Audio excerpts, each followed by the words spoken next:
Traffic, roads leading into the nation's capital were packed with vehicles as employees returned to work. But for those who have no ride, walking becomes the only alternative.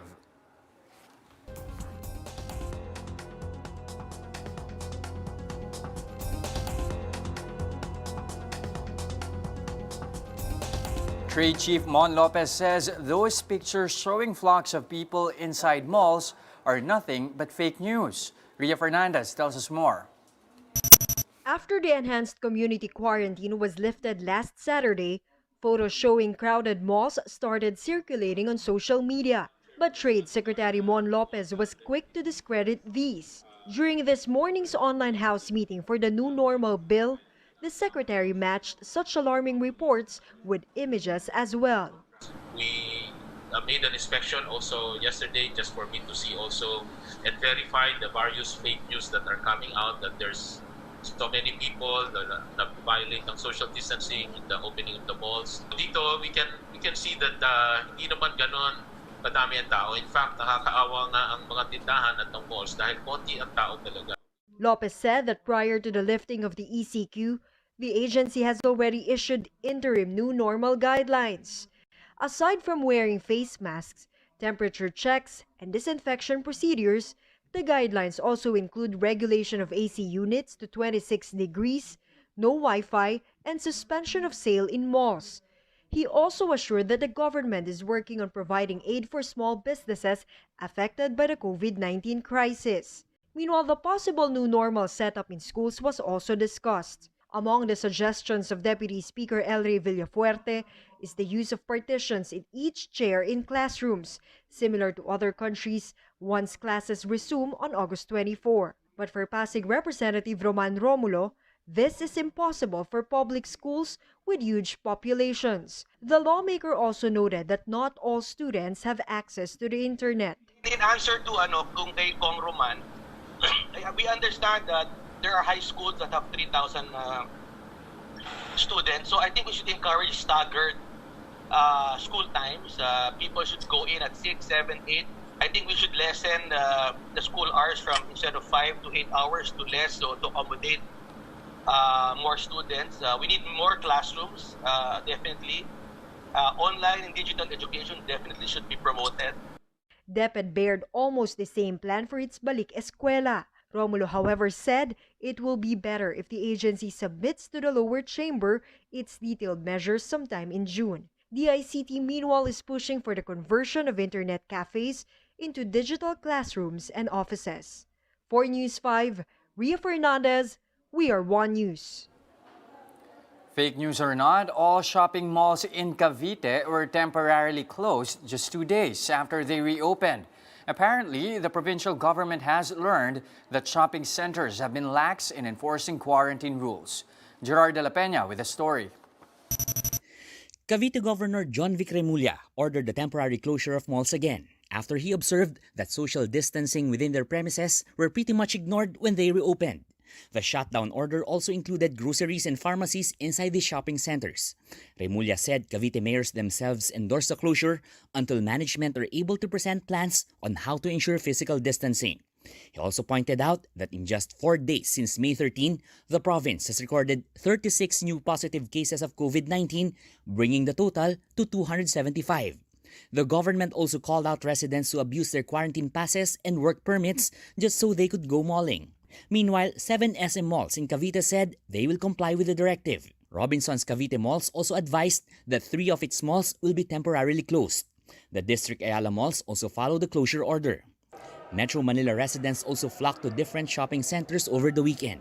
But it looks like social distancing was also neglected, prompting netizens to worry that this could only hasten the spread of COVID-19 in NCR. But one mall in Taguig claimed that the photos might have been deliberately taken at an angle to make it look like there's overcrowding. It also added that they've brought in more personnel to make sure that quarantine protocols are being observed. Yesterday, you would already see the people, has really followed. We added more people. We added more health safety protocol officers on ground, reminding people. I think that's the one learning. That's something that we have learned, that you really have to keep on reminding people over and over and over again. The mall operator said it's boosting efforts to adhere to government recommendations. Those who don't have quarantine passes from the same location as the mall aren't allowed to enter. They've also put up visual cues to remind everyone to stay at least a meter apart from each other. It's also implementing a one-way scheme on its hallways to avoid people bumping into each other. The mall conglomerate also has a request to its patrons. If you come to the mall, do buy your essentials and go home na. Stay home if needed. Stay home and don't go out if it's really not needed. No, our malls are here to serve the public in terms of providing essentials. At this point in time, we're not also encouraging the public to make tambay or to go to the malls unnecessarily. Some of its establishments are also offering the option of having the goods picked up right at the entrance. The PNP also checked out a mall in Quezon City to see if social distancing is being observed. Joint Task Force Chief Commander Guillermo Eliazar warned commercial establishments they will be shut down if they won't be able to maintain quarantine rules inside their premises. Kung hindi nila gagawin yung role nila para maobserbahan ang physical distancing, we will facilitate the closure of this establishment and filing of the necessary charges against them. For News 5, Gerard de la Peña, we are One News. Now, for the first time in 2 months, NLEX is experiencing Manic Monday once again. Carlo Castillo has that story.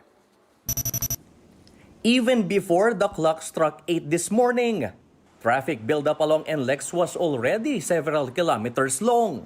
This quarantine control point that was set up by the PNP to check all cars coming into Metro Manila from provinces in the north like Bulacan, Pampanga, and Zambales. Authorities expected the heavy flow of vehicles today because a lot of people are returning to work in the capital.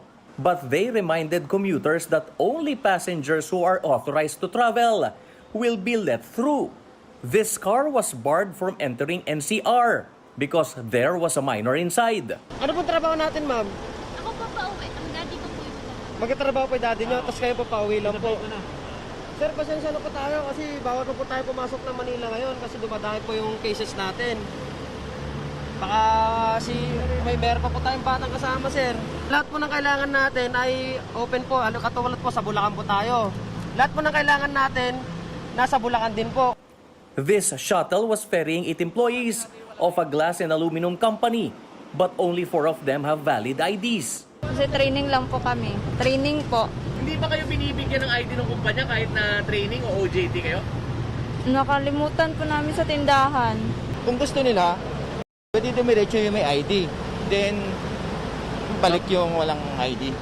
The drivers were not given citations, but both cars were asked to turn around and head back to Bulacan.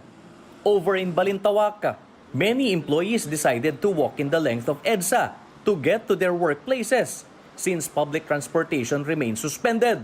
Wala pang public transport no? Wala pa po eh. Medyo walking distance lang po kami. Lakad muna. Lakad muna. Mamaya pa uwi? Ganun pa rin po. Lakad pa rin. Mahirap pa rin kasi walang transpo, kaya ganun. Ngayon lang kasi ako lumabas ng bahay mula nung ECQ kaya wala pa akong masasabi. Pero parang ganun nga, medyo less lang ng mga sasakyan. Pero nung wala kayong trabaho, wala rin kita? Wala talaga. Medyo mahirap. Medyo mahirap talaga.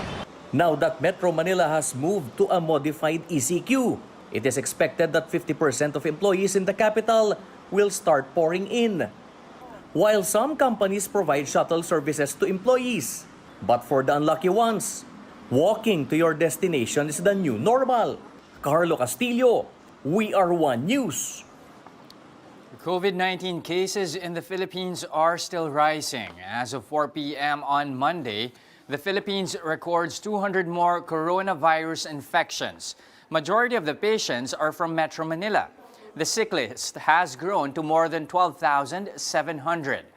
7 persons died in the past 24 hours, raising the national death count to more than 800.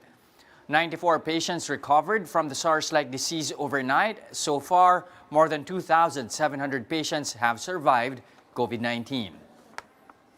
We'll pause for a short break, but when the big story returns, OWA Deputy Administrator Mocha Uson says using a wrong photo in a Facebook post that has gone viral was an honest mistake. And we'll check out how the first workday since quarantine procedures have been loosened is wrapping up. Stay tuned for more big stories.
I'm Jess De Los Santos and you're watching The Big Story. It's Metro Manila's first Manic Monday in MECQ. So let's check in on one of the country's most problematic traffic choke points over at the Marcos Highway. Jenny Dongan is live on the ground to give us the latest updates. Jenny, how's the traffic situation there?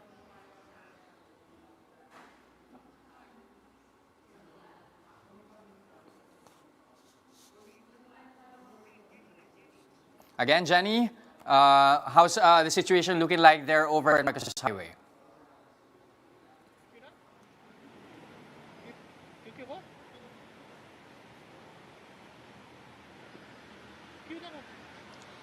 Just motorists are experiencing light to moderate traffic here at the boundary of NCR and Rizal Province.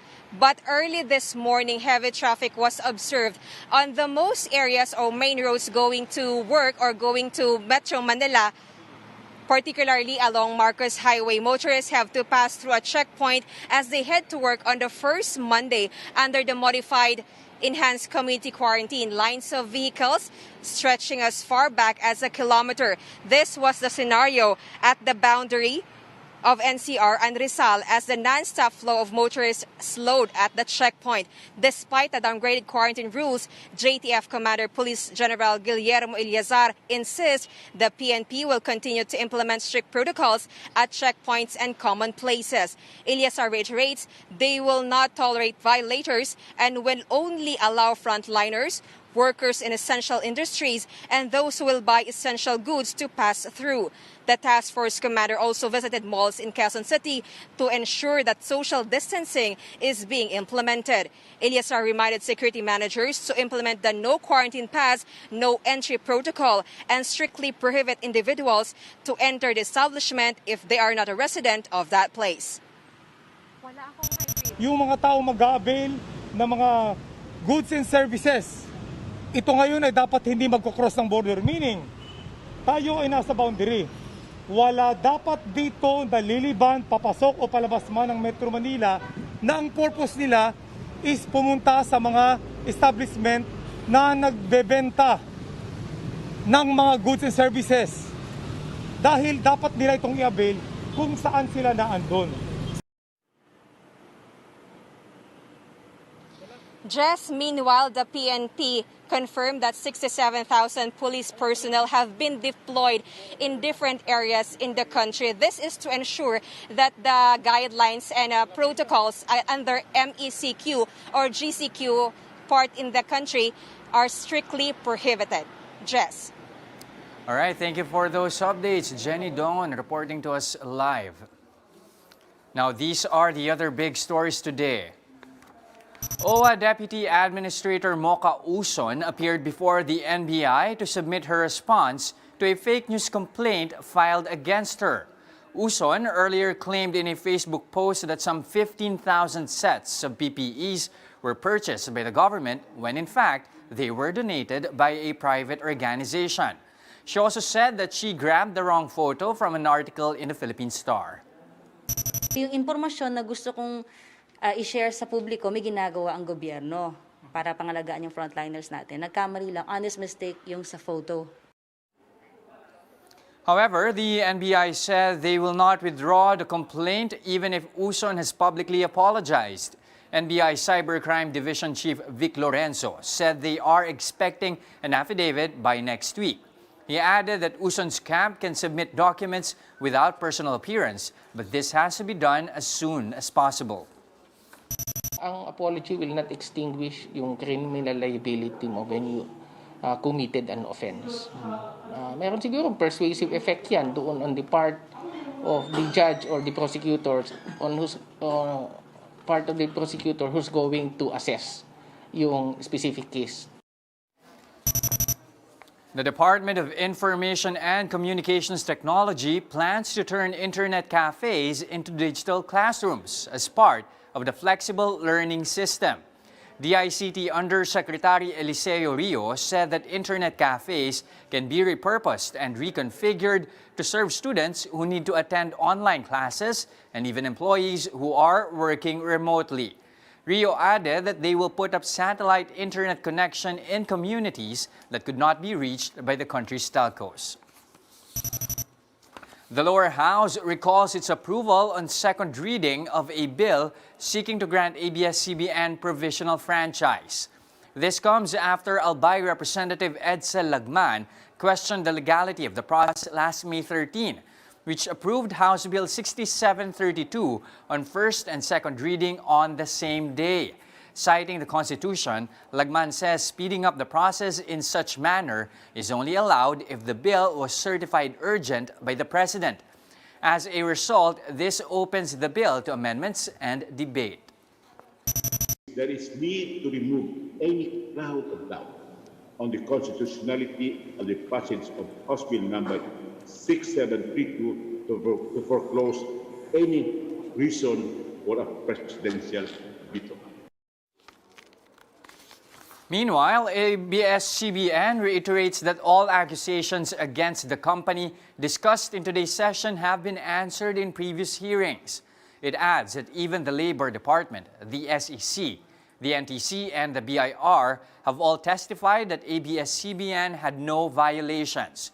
Earlier today, the media giant filed an urgent relative motion before the Supreme Court for a temporary restraining order or preliminary injunction against the cease and desist order issued by the NTC. Muntinlupa has the highest recovery rate among cities in the National Capital Region. Muntinlupa City Health Office says the southern locality has recorded a recovery rate of around 57%. The office credits the LGU's intensified targeted mass testing for the CLIP, as well as efforts in contact tracing, isolation strategies, and treatment of positive cases and suspected individuals. Muntinlupa has launched its express mass testing for residents. The PCR tests are free for those who live in the city. The city's doubling time has improved to 8 days as of Monday. Taxis and transport network vehicles are now allowed in areas under general community quarantine, but they have to meet certain requirements. For vehicles on ride-sharing platforms, they should have a certificate of public convenience. In its absence, enforcers will accept a provisional authority. Booking must be done via an online app. Payments should strictly be cashless or contactless. What this means is that drivers should be able to process digital transactions. No cash payments are allowed. Each unit should also secure insurance policies for passengers. It's pretty much the same for taxis. Units should subscribe to an internet or web-based app provided by transport network companies for booking purposes. The government allows taxis to pick up passengers when they're hailed on the streets. But all payments must be done online. Again, paying by cash is not allowed. All drivers are required to wear masks and gloves at all times. Passengers are likewise asked to wear masks as well. The no mask, no ride policy will be strictly enforced. For contact tracing purposes, both TNVS partners and taxi drivers should keep a logbook containing the passenger's name, address, and phone number. The Health Department clarifies that COVID testing is not a requirement for workers to go back to work. Health Undersecretary Maria Rosario Vergeres says if employees start showing signs and symptoms of COVID-19, then they should contact the DOH so that they may be referred to an accredited testing laboratory. The DOH is also encouraging companies to come up with alternative work arrangements to lessen physical interaction among the workers. Meanwhile, the Labor Department reminds companies that they should be footing the bill for COVID-19 prevention and control measures such as testing, providing PPEs, masks, as well as hand sanitizers. For contracted personnel, the cost of these measures shall be shouldered by the principal or clients of the service contractor. More big stories after the break. Keep it here on One News.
Welcome back. You're watching The Big Story.